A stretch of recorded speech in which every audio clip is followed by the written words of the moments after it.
Well, welcome back to this second panel in the House of Lords, the virtual House of Lords this afternoon at the European Affairs Committee. It's a public evidence session, and welcome to our witnesses, Jane Golding, Sue Wilson, and Michaela Benson.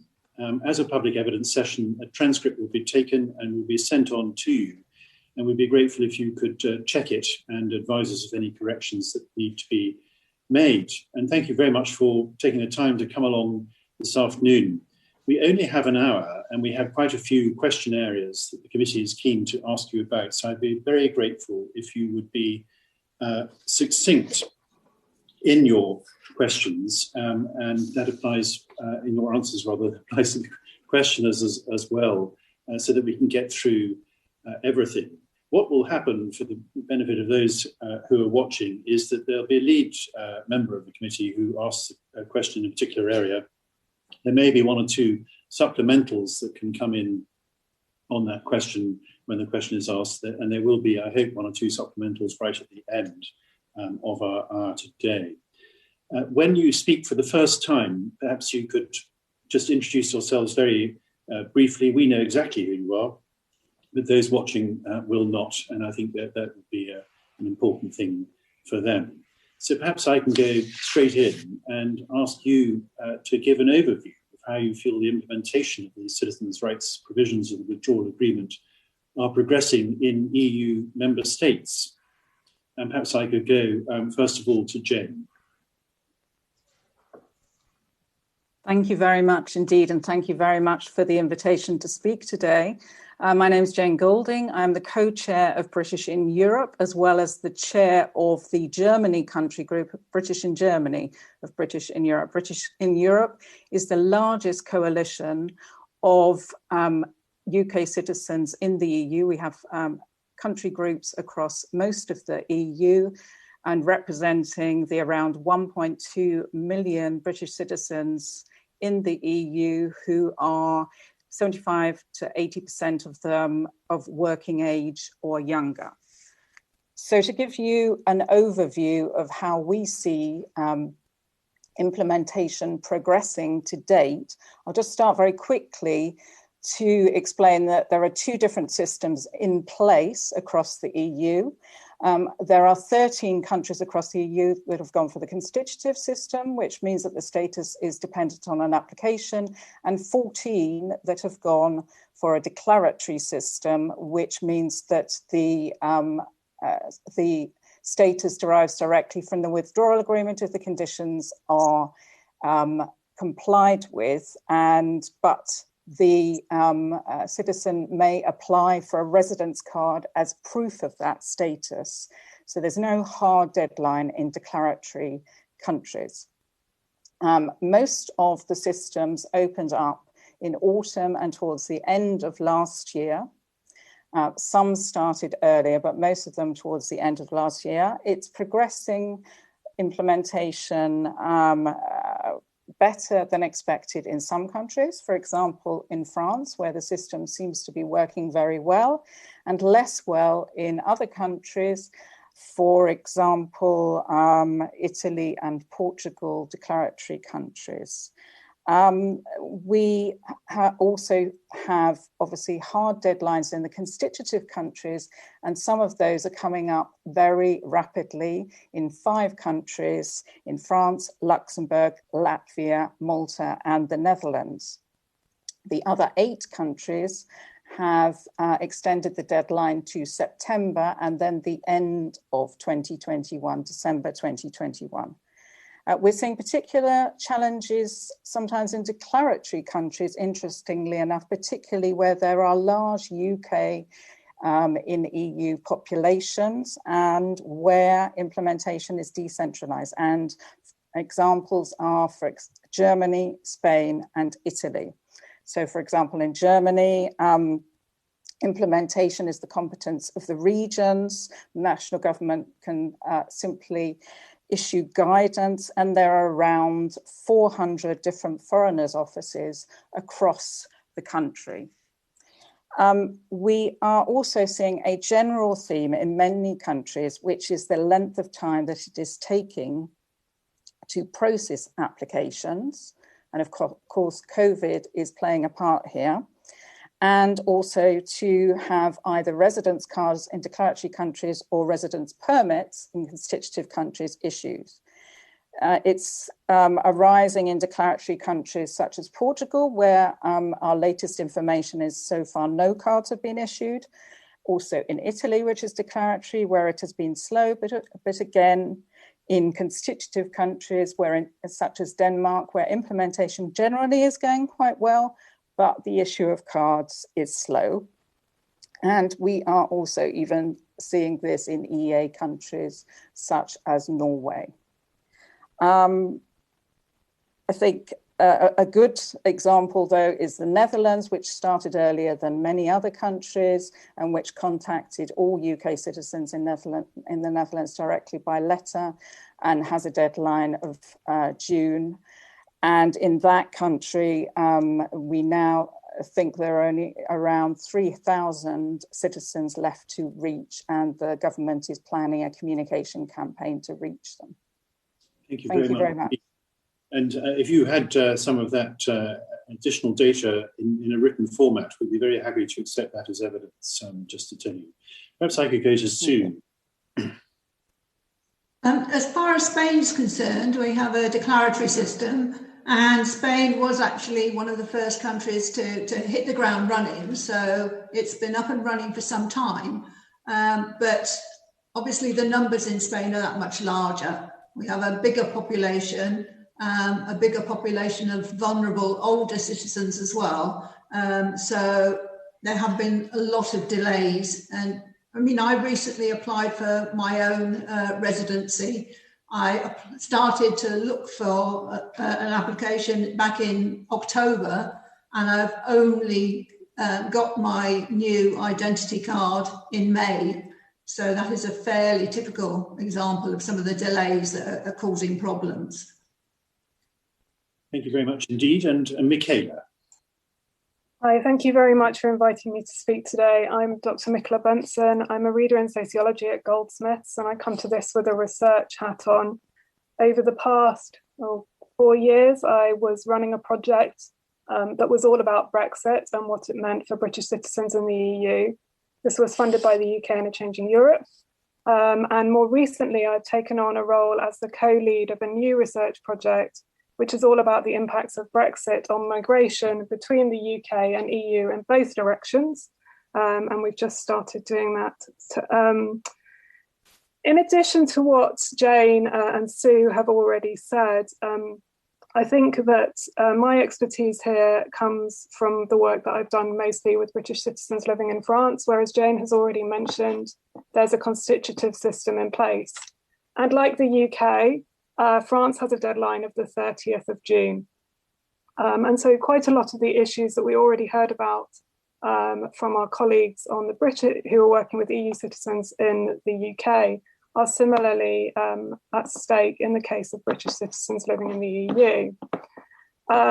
So yes, there's been some good progress. And on the surface of things, the numbers of British citizens living in France who appear to have registered through the system, have made their applications, looks quite healthy.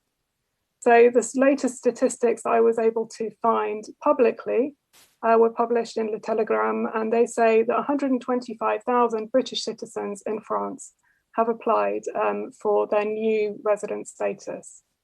Now, the problem that I would like to draw attention to, which I will probably return to at various points this afternoon, is actually that looks healthy on the surface of things, but we're really struggling with baseline statistics about the actual numbers of British citizens who live in France. France is quite idiosyncratic in lots of ways, because like the UK, it did not have a system for registering British citizens or other EU citizens prior to Brexit. And also, in addition to that, none of the kind of access to kind of rights was actually contingent on people actually demonstrating their residence. So there was no way really of measuring them. The statistics we have are from the census.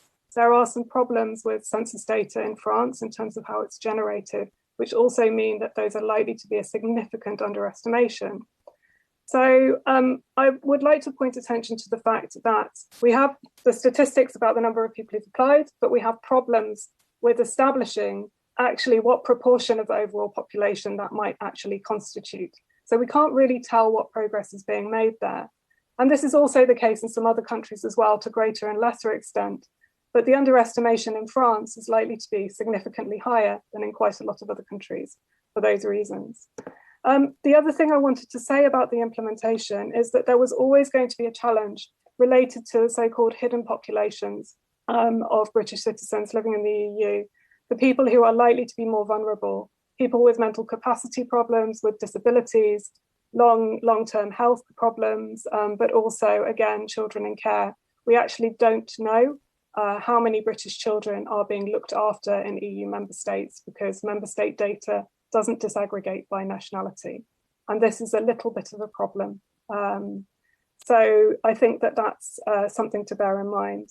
And the anxiety, uncertainty, and confusion that I think both Jane and Sue have already indicated is taking place in a context where there has been anxiety, uncertainty, and confusion ever since the day after the referendum.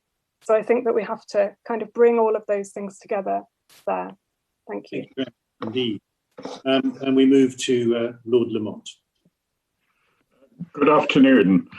I wonder if you could tell the committee whether you think the EU is in any danger of not fulfilling its obligations under the withdrawal agreement. In a letter to Mr. Sefcovic, Michael Gove rather suggested that because of short application windows, complex procedures. It would be good to have your comments on that. And could you also comment on whether you think the EU is doing enough to communicate the necessary information about the procedures to be followed? Perhaps you could start with Jane, Sue, then Michaela. Okay, thank you very much. Then I will start by answering the first point. We do not see that there are going to be problems with breaches of implementation generally. We don't see that as a risk, but we do expect that there may be specific instances in relation to specific aspects. However, we do think that there may be a number of EU member states that are likely to be at risk of breaching the information requirements under the withdrawal agreement. That's Article 37, due to the lack of or the amount of information that they have put out so far. And France and Italy would be two countries where we would have concerns, as would Luxembourg. And I think that's because the bar has to be very high in this situation, particularly in constitutive countries with hard deadlines, because these are people who've been legally resident under EU law, and they are until the end of 2020, and they are now having rights removed from them, and that's all during a pandemic. So I think there's a particularly high bar and obligation to inform through awareness raising campaigns through national and local media. And that's particularly in constitutive countries. And we're not always seeing that. So that's one part. And your other question, if you could remind me, please, Lord. Whether they were doing enough to communicate the necessary information. Yes. Well, I think I've partly answered that, in fact, in my previous answer. I mean, the communication obligations under Article 37 are actually on each member state rather than the EU or the European Commission. The European Commission has put out a lot of information, certainly online. What we're seeing in member states is where member states are putting out good information, it tends to be online rather than, for example, through national and local media. So it's easier to reach people who are digital and less easy to reach people who are more vulnerable or who are not so digitally literate. So the bulk of the information that is going out is online. Some do it better than others. There are some countries, however, who have actually, as I mentioned in relation to the Netherlands, have actually sent out letters directly to every British citizen living in the country, although there are around 40,000 of them. Thank you. Apologies, I completely forgot to introduce myself when the first question was asked. So I'm Sue Wilson and I'm chair of Remain in Spain, which is a campaign group looking at the citizens' rights across Spain. With regards to your question, Lord Lamont, I would have to reiterate what Jane has just said about the only concern really is on communication. That seems to me the only area where there's any risk of breaching any obligations. Most of the communications that come out from Spain, they're online. Most of them, thankfully, are in English, but they're not exclusively all in English. And it's all available to people who have the internet, but there are very vulnerable groups that don't have access, so are not getting that information. So that is the main area of concern, one of communication. So I'm going to speak to the case of France, and I think that there are some real areas of concern about the information requirements that Jane and Sue have already laid out. I will reiterate also that I don't think that there's any risk of France breaching its obligations in respect to implementation just around this information requirement. There has been very little publicity from the Ministry of Interior. The website that contains the information about the registration process is incredibly basic, even though it's available in French and English, and it doesn't really provide the appropriate technical information to people who will be applying. Further, there is no public guidance to individual prefectures about how they might make decisions, for example, around reasonable grounds for late applications. And the local prefectures in France are quite significant to the process over there. Any physical meetings that might have been planned would have been postponed and cancelled due to COVID restrictions. And those, I think, would have been the opportunity really for there to be some outreach to those who are most vulnerable within the British community in France. But even so, I think there are questions about whether they would have been able to access these. Again, a lot of information is available online, but that doesn't account for people who have digital exclusion issues, whether that's because actually they don't have the internet or because they can't use it. So I think that that's really important as well. Thank you. Could I ask Jane one quick follow-up question? I think you're probably best to answer this. We've heard in the previous session the importance of EU citizens in the UK getting a piece of paper, not just a digital right, to remain and be in the UK. In how many countries in the EU do people get a piece of paper as opposed to just a digital consent to remain in the country?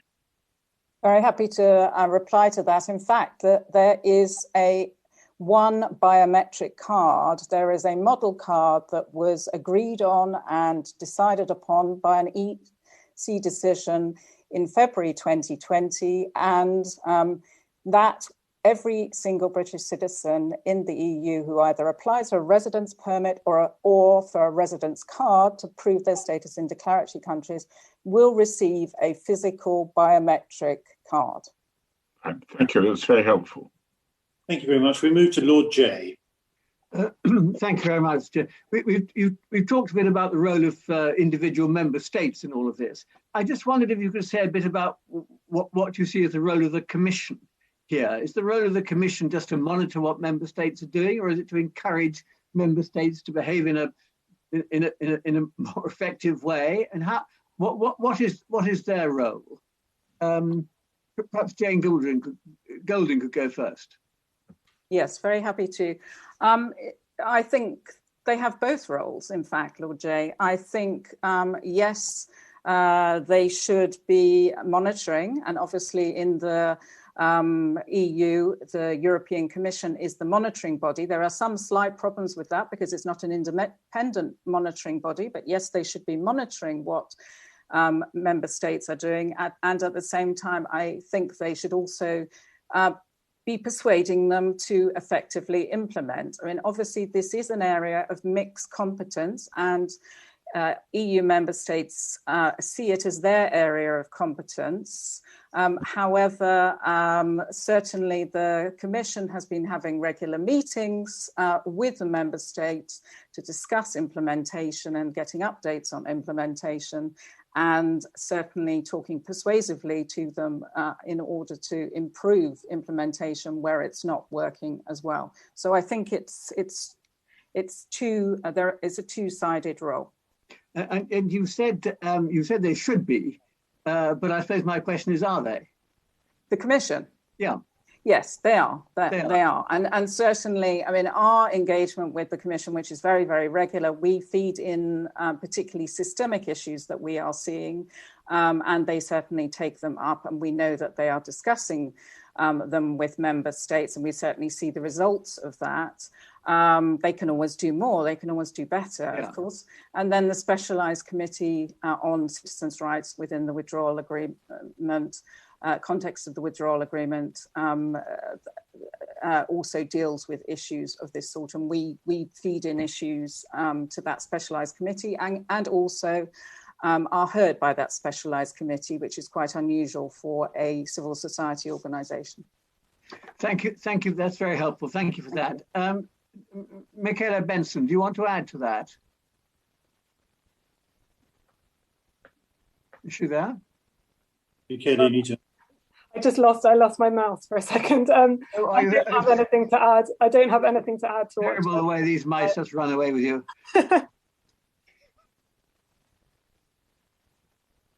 Did you want to add anything just to what? No, I'd just like to confirm exactly what Jane has said there. So yeah, that's all. That's very helpful. And I think, Sue, I think you weren't going to take part in that, or do you want? Have you got anything to add? No, I've just. I think Jane's covered everything there, so I don't think there's anything I can usefully add. That's very helpful. Thank you very much. Thank you very much. We move to Lord Wood. Yes. Good afternoon. It's a question really for Jane and Michaela. It's about the countries using the constitutive system you talked about, and the 5 countries that have deadlines by which UK citizens have to apply to secure their rights, and the deadline coming up at the end of June. So you've talked about this a little bit in your opening remarks, but could you say a bit more about how concerned you are about the risk of UK citizens missing this deadline, particularly in France and the Netherlands, I guess, where the numbers would be particularly significant? And I wonder if also you could say a little bit more. I know, Michaela, you've written about the numbers of Brits in the EU that are undetected, and I think you've suggested even there could be twice as many as is currently thought.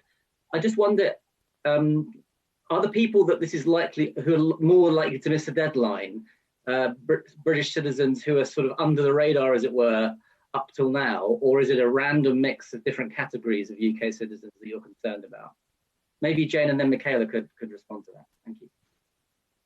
Okay, so thank you very much. I'll address then the 5 countries which have the June deadline, and which is coming up fast, because the other deadlines are not until September or December.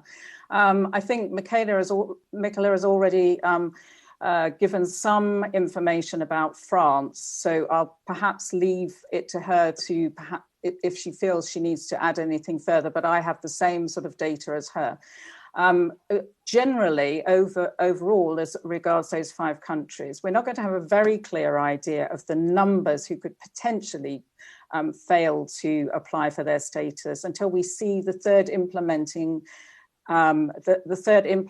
report from the Specialised Committee on Citizens' Rights, which is due out any day. And the last report we saw was in December. So that really didn't give a good idea of the numbers who had applied so far and the numbers who had been processed. I mean, I mentioned the Netherlands already briefly, where citizens were contacted directly by letter, and there our understanding is out of the around 30 to 40,000, only around 3,000 are left to reach, and that the government is going to be communicating with them again. We also have Luxembourg, where we understand there's out of the around 6,000 citizens, there are still around 600 to be reached. It's a smaller number, but it's still 10%. And we don't have any information on how the government's going to reach them. Then the two other countries are Malta and Latvia, and there I think we're going to have to wait to see that third implementing report to see where the numbers are there. So I'll pick up on France again, because I think that France, as I said before, is slightly unusual, even among those constitutive systems. Because of the fact that the statistics that we had were drawn from census data and not from registration data, which effectively means that there isn't necessarily a good understanding of where those people are and where they're located around France.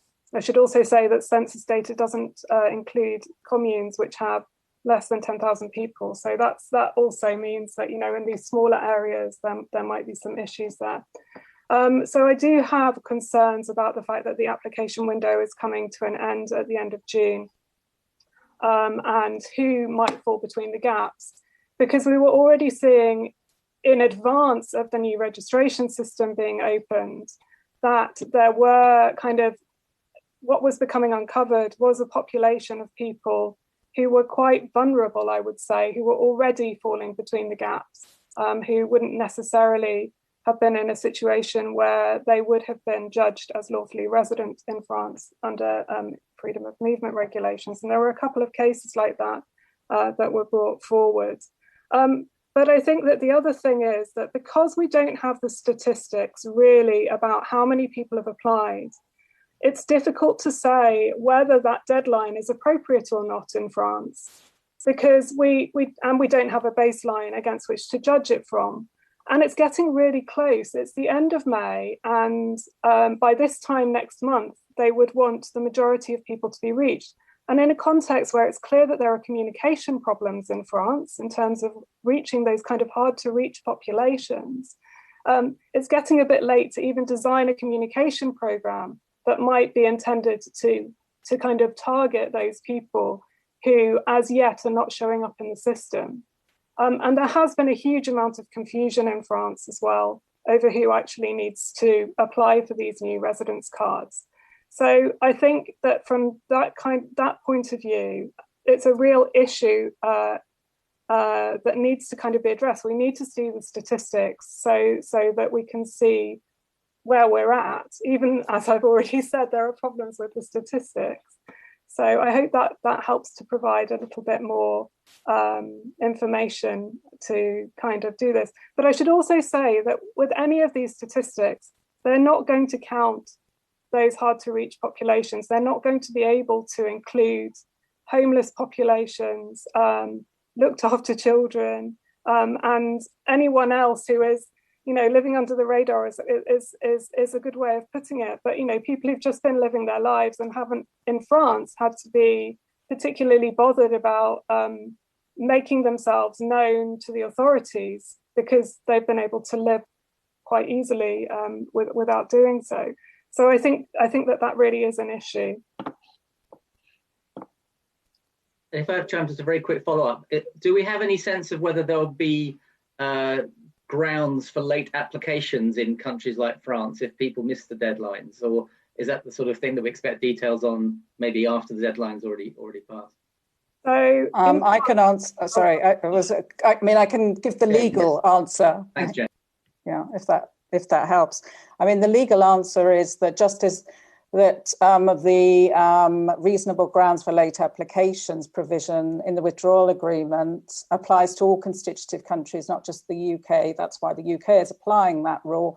It's 18(1)(d) of the withdrawal agreement. So all constitutive countries with hard deadlines will apply that provision relating to reasonable grounds, but we don't yet know, of course, what the reasonable grounds were. And then I'll leave Nicola to talk about what those might be in France. So I don't have any details about exactly what those might be, but what I would say is that this also points to the fact that in a situation where, there are intermediaries making decisions about reasonable grounds, they do need to be provided with some guidance about what those would be. And as yet, that guidance has not been issued. So I think that's a kind of important thing to bear in mind, that guidance needs to be given. Otherwise, we will see, similar to what happened when British citizens, before this requirement for a new residence status started to come out in France, you will see individual prefectures kind of making up their own grounds on which they can judge things as reasonable, in an effort to try and help and to try and make sense of the system, but also because they haven't been given the guidance that is required from a kind of a central source. That's a particularly helpful supplemental, and thank you very much indeed. We move to Lord Tugendhat. Thank you very much. Could I direct my question first to Sue? And I wonder if she could explain to us some of the issues facing British citizens in countries where there's no hard application deadline, such as Spain, obviously. Well, in Spain, the population currently is about 380,000. So it's the largest population in the EU of British citizens. And that figure has gone up by 90,000 over the last 5 years. And in 2020 alone, went up by 20,000. So there are lots more people getting registered. But we don't know what the real numbers are. This is a long-standing issue in Spain, is that nobody's ever really known what the true numbers of Brits living there are. It's always been assumed to be 2 or 3 times the official number. So in theory, up to 1 million people.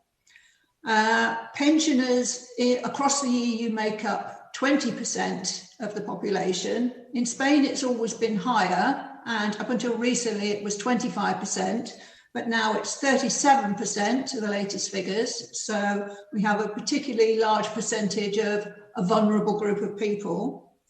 And although there is no hard deadline in Spain for registration for residency, there is a hard deadline for driving license exchange.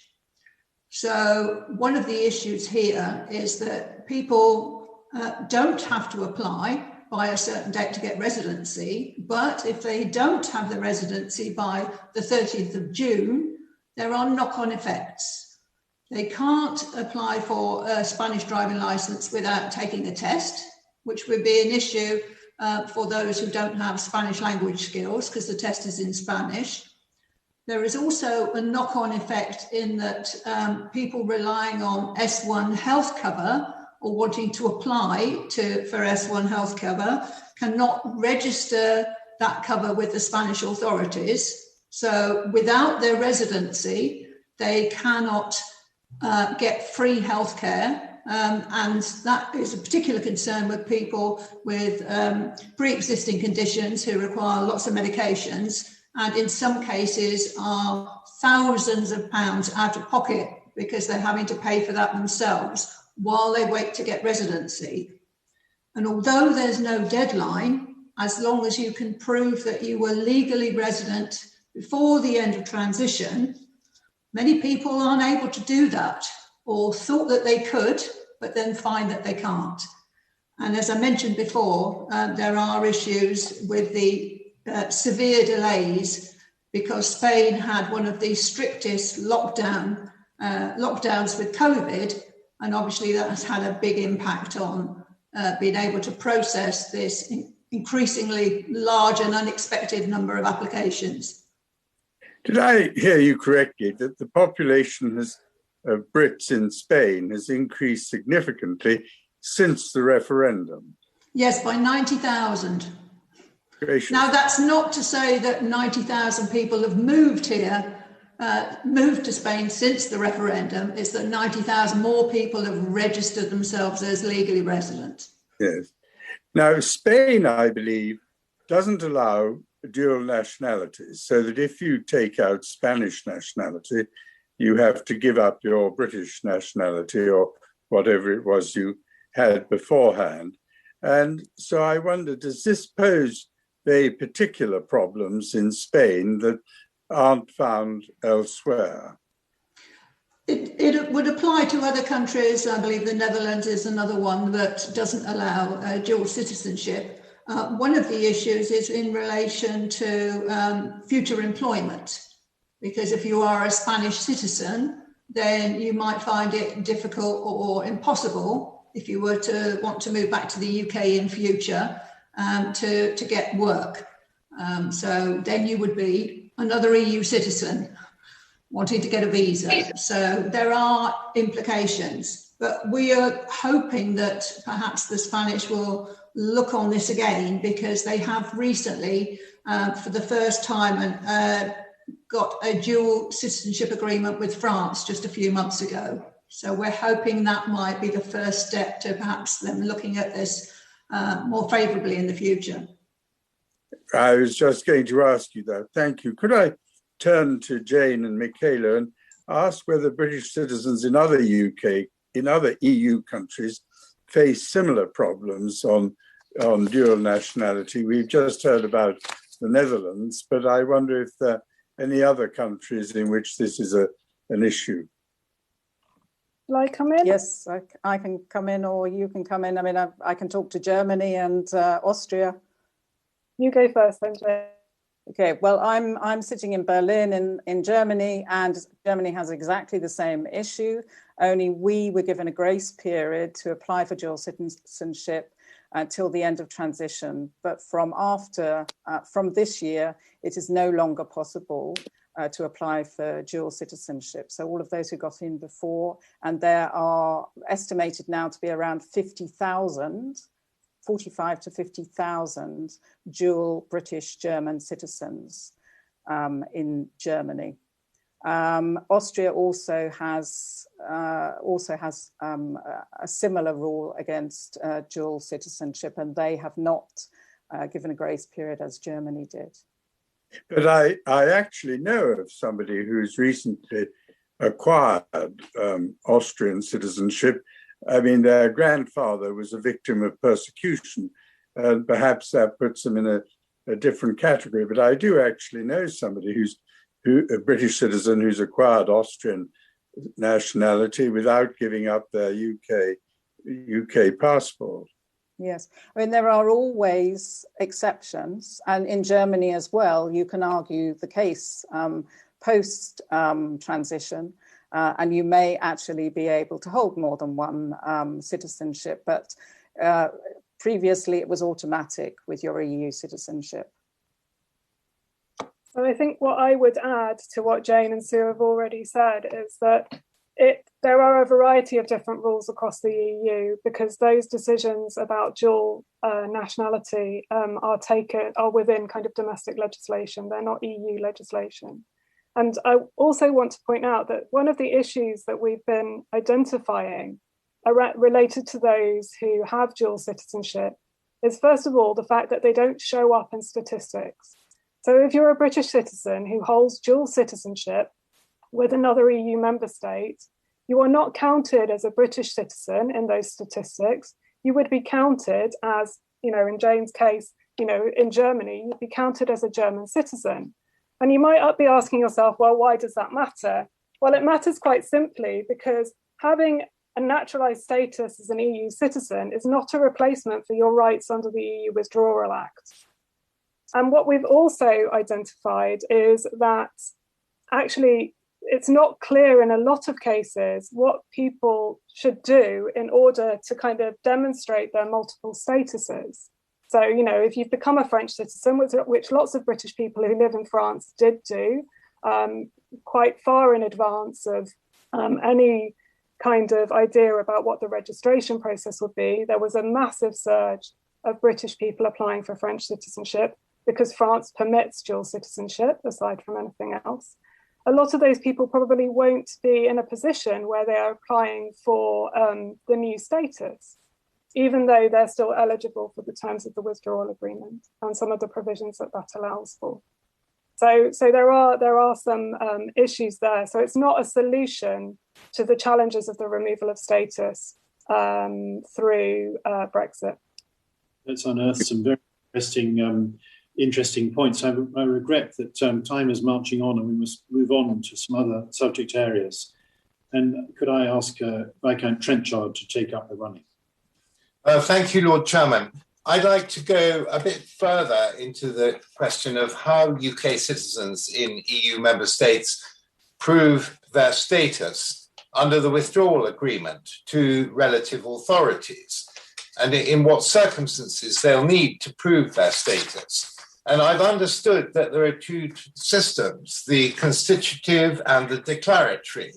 But it seems to me that there isn't really much difference in practice, whichever system a country has, because if you have a declaratory system, the February decision of the European Commission still requires countries to issue a document giving people's rights, stating people's rights under the withdrawal agreement.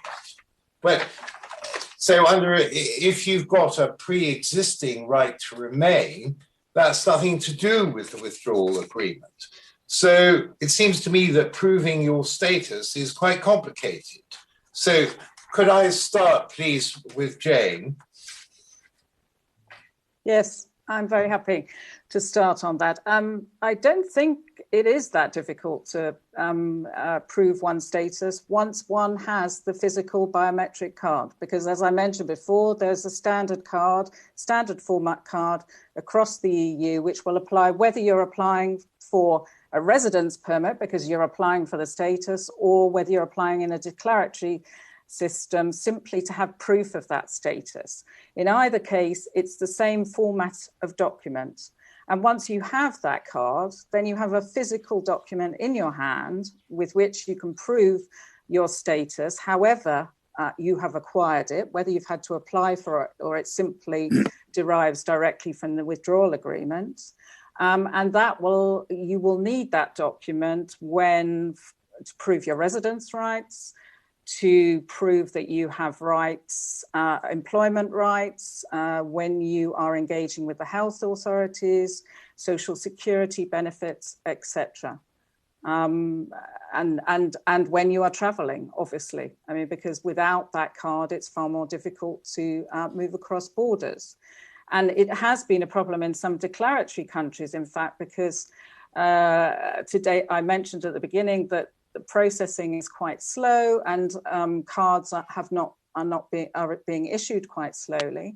And that has therefore meant that in some declaratory countries where there's some misunderstanding by officials in different authorities as to whether it's optional or obligatory to have the residence card in a declaratory country, we have seen some issues since January where people have not been given access to benefits, where they've had problems with employment, even with rental or mortgage applications.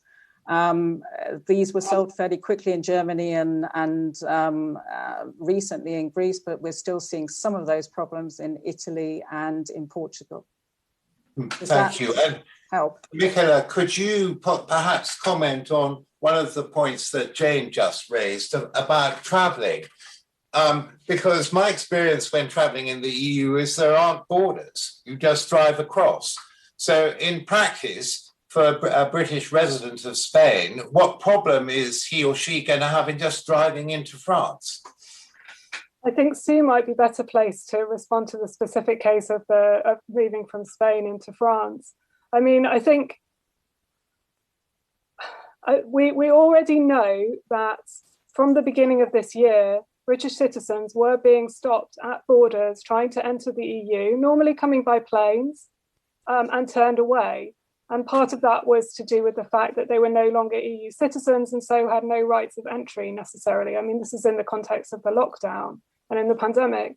So yes, the experience of having a borderless Europe is one that British citizens have been very, very familiar with, but I don't know how much longer that will actually last. So that's what I would say. But I'd also like to say, I would like to pick up on something that Jane said. As Jane's very clearly outlined, there will be lots of people who will need to be able to recognise these new documents, these new biometric cards, and what they permit. And we know from previous research, not necessarily in the case of EU citizens, but in the case of other communities who are required to demonstrate their rights, people who have kind of particular forms of immigration status, that actually a lot of this relies on intermediaries being able to recognize these things. And this could range anything from a landlord to kind of government officials. And you'd hope that the government officials would be well placed to be able to recognize this. But imagine your standard landlord who might not have the specialist knowledge of complex residence regimes and new situations, and might decide to just err on the side of caution in this respect. This could have quite a lot of implications for people. So what I think I'm pointing to here is that there might need to be some additional communication work in order to make sure that all intermediaries are aware of new statuses and what this new documentation actually is and what it permits. Thank you. And Sue, lastly, would you have any additional comment? I mean, particularly, I understand it that the Spanish government says that you don't need the TIE, that you can continue to exist and live with the NIE. Is that actually realistic? Both documents, whether you have a previous residency green document with the NIE number on it, or whether you have the TIE, both of them are recognised. Both of them confer the same withdrawal agreement rights, but only the TIE card says so. So when travelling, only travelling with the TIE card can prove to another EU country that you have those withdrawal agreement rights.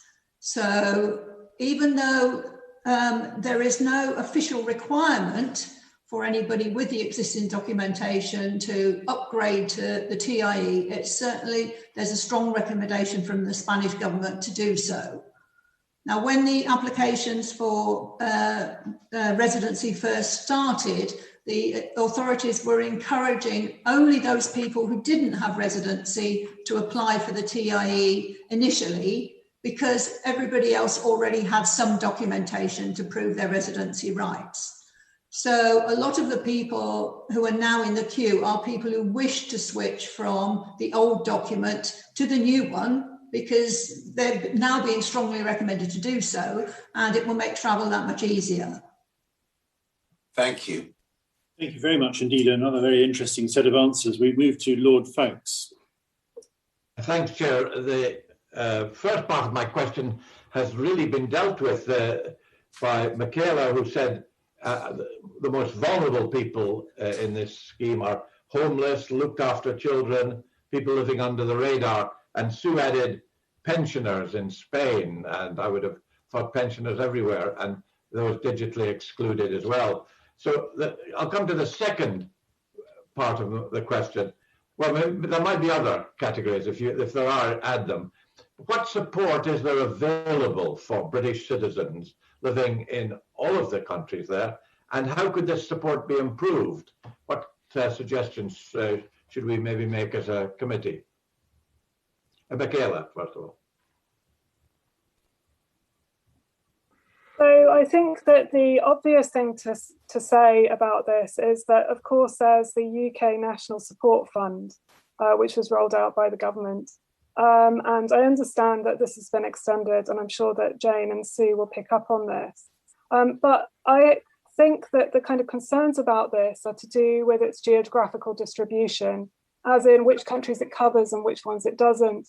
So understandably, there's quite a lot of coverage in France and Spain, but that does mean that some of the other countries don't necessarily have the coverage that might be necessary, particularly for those vulnerable populations. I would also say that outside of kind of government support, in some of the larger British communities, there are long-standing local community groups, charities, and organisations who have for a long time supported particularly elderly British people. So they are there, and I don't know how much support has been extended to them to help with that over this period. In Spain, Sue, there are lots of older people. How are they helped, the very old ones and the ones in difficulties that may not be on the are digitally excluded? I don't think they're getting as much help as is needed. There are 3 groups operating in Spain, and they're doing an excellent job in the areas where they work. But not all Brits in Spain live on the costas, and they don't all live in large conurbations. And unless you happen to be in one of the areas that's covered by these groups, then the only contact you might have or would be possible with any of these organisations is via the internet. And that is exactly the problem that we've raised several times already. But I have spoken to all of the groups before coming here today to discuss the vulnerable groups. And one of the things that they did say very clearly is that there's been a sharp increase in the numbers of people that are deemed not to fall under the WA provisions. So there are people who won't qualify for residency, even if they knew they were hearing the messages and making the effort. They are not going to meet the criteria. And some of these people have lived in Spain for decades. They have no connection to the UK anymore. They have no family in the UK. They don't want to go back. They have no desire to go back. And, they are going to become undocumented migrants. And I think that is one area where support is very definitely needed. And I don't know what that support is going to look like, because it doesn't seem to be something that's getting discussed as much as it should. What about other countries, Jane? What's the support like there? Well, we've all mentioned the UK National Support Fund, which the UK government put in place. Initially, £3 million was allocated to this, but it only covers 12 countries. And of those 12 countries, it only covers 2 constitutive countries, which are obviously the countries with the deadlines where probably the help is most needed. France, at least, is covered. But that therefore means that there are 15 other countries that are not covered by this support. That support has just been extended for a year. But as I say, it's patchy in terms of its geographical coverage. It's only 12 countries. It doesn't cover all regions in the countries it does cover. It covers Germany, France, and Spain, but doesn't cover all regions in those countries. And I think it would be very useful if we could actually, if the House of Lords of the committee could ask for the government to provide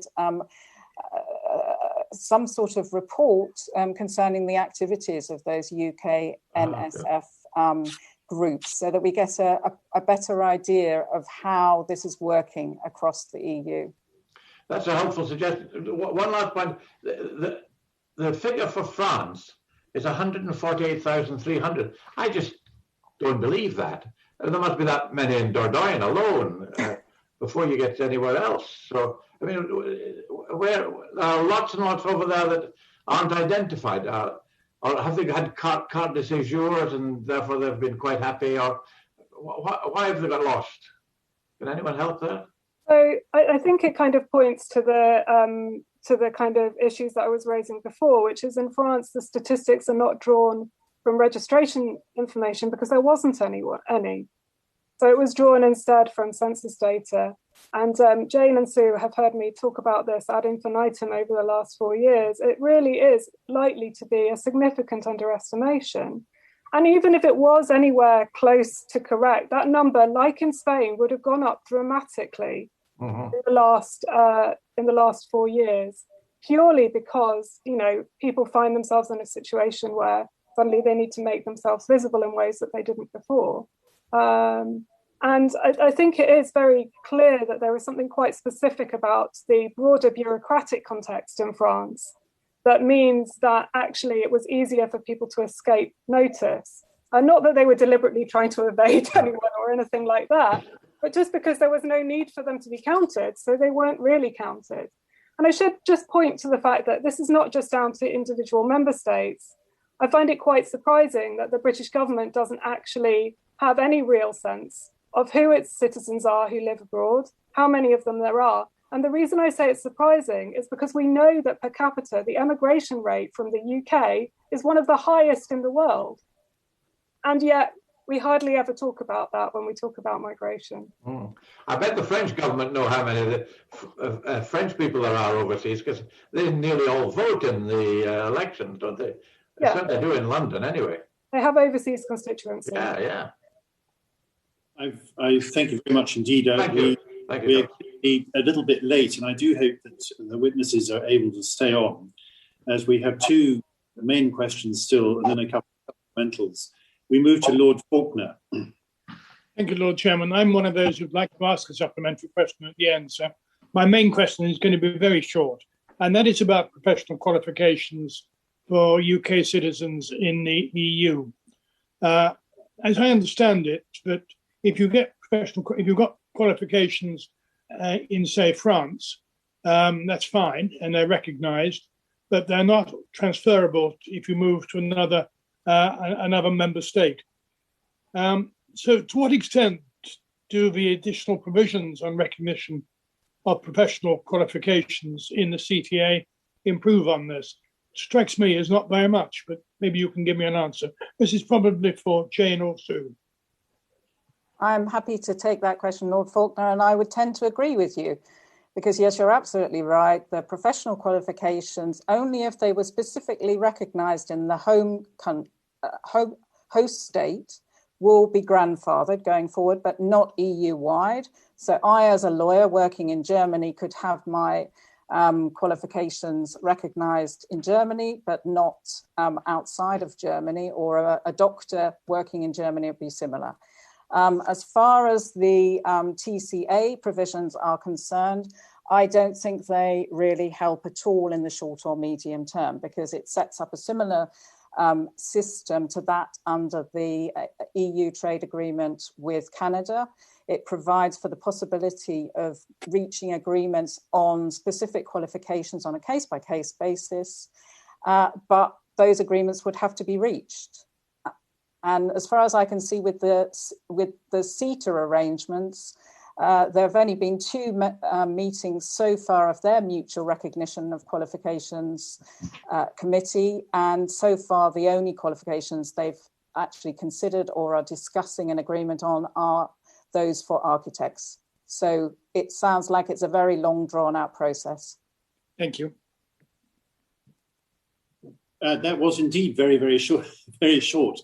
In fact, Baroness Cooty's question has been largely covered, and I'm therefore going to move to the supplemental question list, but come back to Baroness Cooty at the end of that list, if that's all right. Really on the list, we start with poor old Lord Tugendhat, who I cut off at the knees earlier on, just as he was getting going. And then after that, we will go to Lord Faulkner and then come back to Baroness Cooty. So we start with Lord Tugendhat. Thank you. Could I ask Sue particularly whether we have anything to learn, or whether she and her group and the unfortunate people who are caught up in all this have anything to learn from the Norwegians? I believe that there's a very significant Scandinavian community in Spain, in many ways, especially on the costas, and in many ways very similar in makeup to the British. And that group of Scandinavians includes Norwegians as well as Danes and Swedes. And I wonder if there's anything to be learned from the position of the Norwegians and how their affairs are regulated. I'm afraid I can't comment on how the affairs of the Norwegians are conducted, but it's something I'd be happy to find out about and come back to at a later date if that would be of interest. Well, I think it might be. It remains to be seen, but I think it might be, since there's a group of people in many ways similar to our people who are living in the EU and living in Spain, and it may be that they have resolved some of the issues that are causing concern. Thank you. Yeah. Thank you very much. Well, as I said, we're very happy to accept written evidence on things. It sounds as if that would be a very valuable area to gather evidence on. Obviously, it has direct relevance. Could we move to Lord Faulkner? Yes, this is, I think, for Michaela. And it's a sort of personal question, really. I have a daughter who has lived in France the whole of her married life, which is something like 28 years now.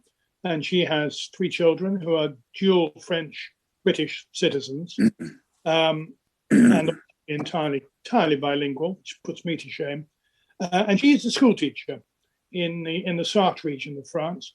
And she has been used to bringing parties of between 20 and 30 of her school students, 15, 16-year-olds, to Britain for visits and to soak up British culture. It strikes her that it is now almost impossible for her to make arrangements for a group of that size to come. And I wonder if you just have any advice for me, which I can pass on to her.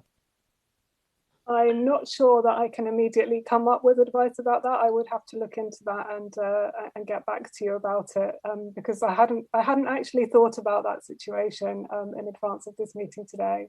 So I'm sorry I can't provide anything more.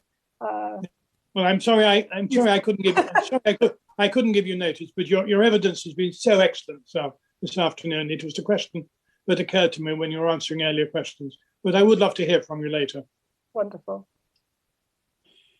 Very good. Well, in an unrehearsed way, I was just going to ask Baroness Cootie whether, on reflection, you did have a question that you would like to pose.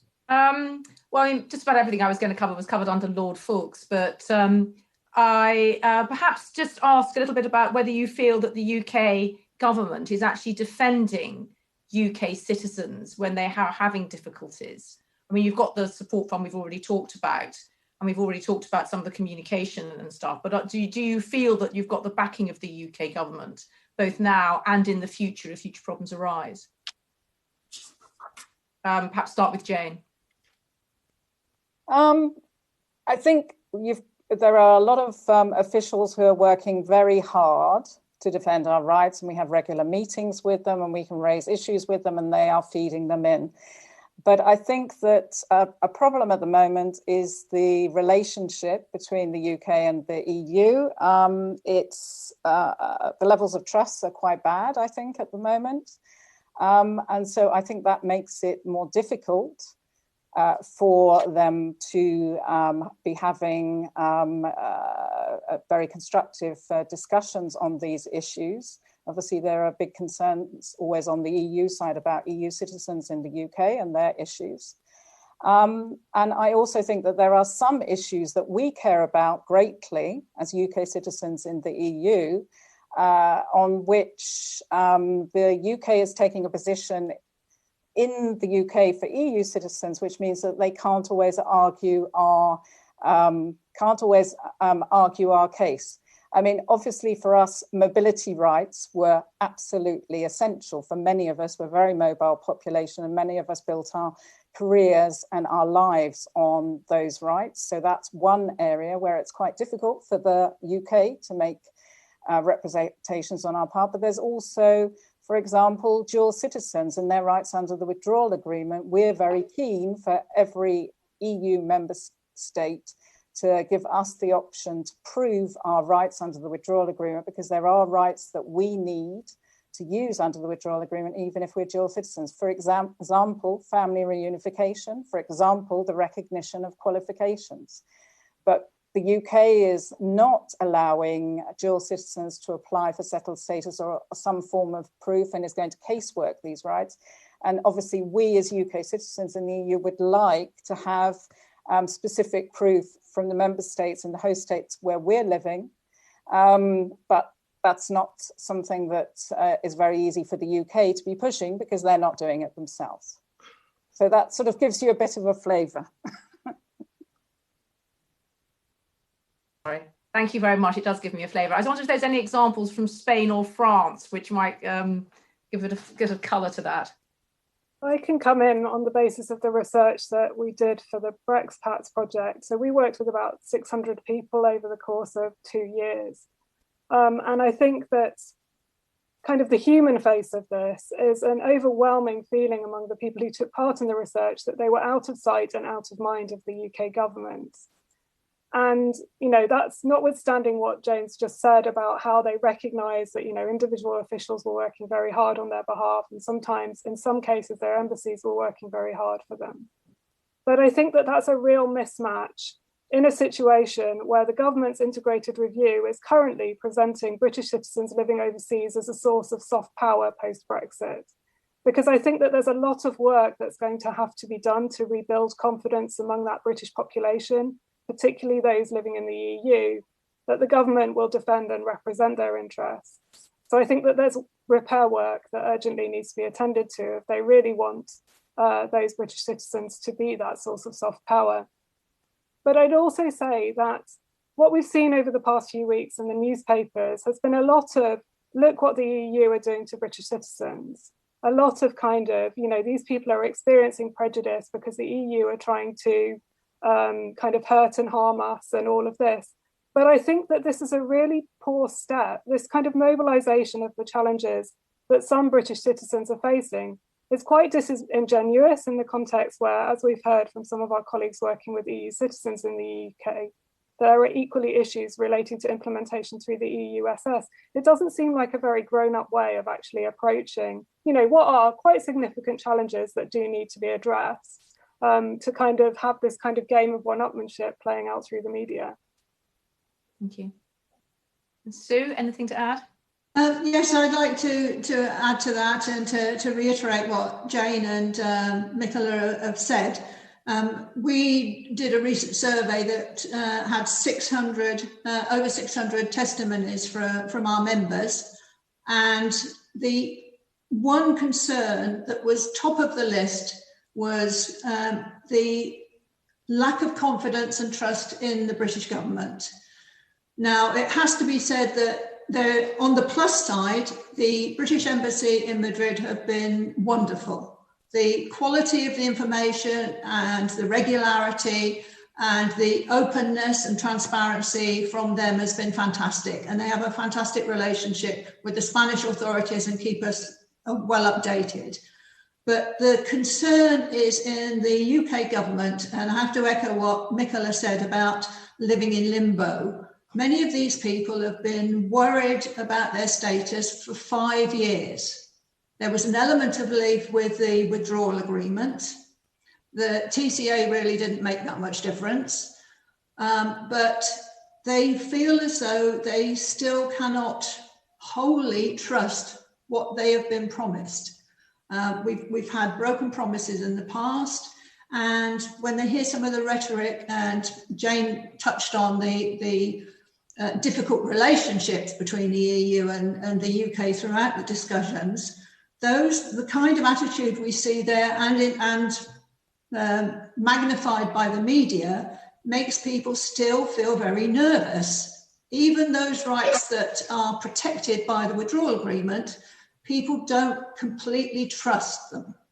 They still think they could be taken away. So that feeling of living in limbo still persists, and it's very hard to regain that trust. And I'm not sure quite how we go about that.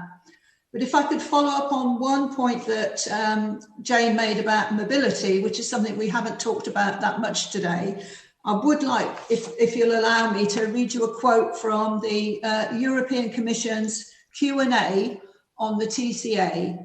It says, the question asked was, how easy will it be for professionals to travel between the EU and the UK under the Trade and Cooperation Agreement? And the answer was, the UK has chosen to no longer allow the free movement of EU citizens to the UK.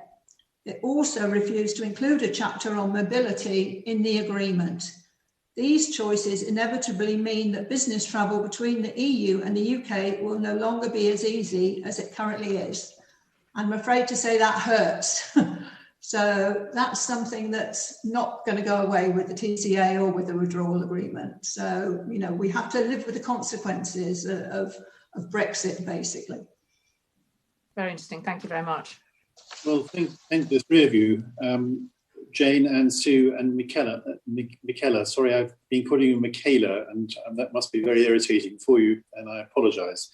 But that's been a fascinating session. I'm afraid we've overrun, as you know, but I think it was very valuable for us, and I'm grateful to our broadcasters for staying with us to the end. But I do hope that you will, as I said, send in some written submissions, because we read a lot on our committee, and we hope to be able to report in July on the state of affairs then. And